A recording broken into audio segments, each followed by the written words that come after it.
What does an IT leader do all day anyways? Are you sure you want to know? Okay. Meet Bob. Bob is a CTO in Chicago. So the CEO tells Bob that they're opening 2 new office locations in 2 months. So Bob needs to get them running in 8 weeks. And of course, Bob is already drowning in a sea of other projects. He's already got to manage all the IT infrastructure, the software applications, including the patches and updates, networks, disaster recovery, servers, the PCs, the security, mobility, remote workers, as well as working through all the various contracts. Now he's got to duplicate all this around 2 new locations. Fast. Oh yeah, the boss says he wants Bob to start looking at cloud solutions because he read something interesting about cloud on LinkedIn. Bob finds out his current vendor doesn't provide service in one of the new locations.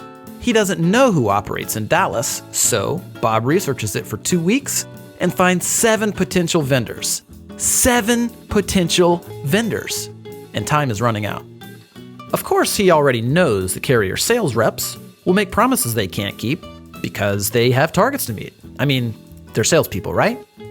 One sales rep tells Bob that his company can have them up and running in a week if he signs the contract that day.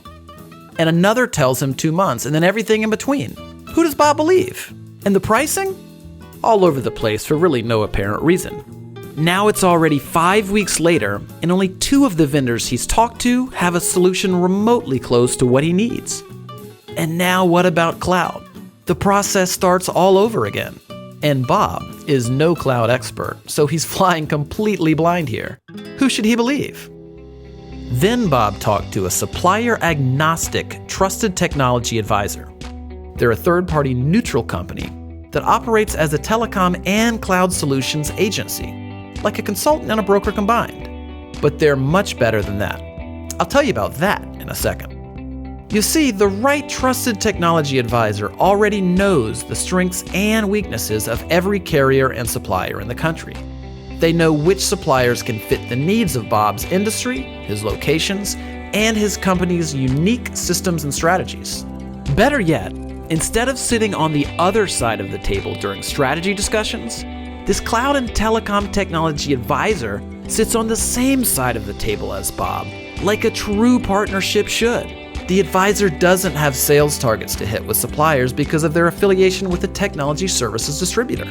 They can choose from dozens or even hundreds of suppliers with no obligation or incentive to choose one, meaning Bob gets the best solution for his company, not for the salespersons.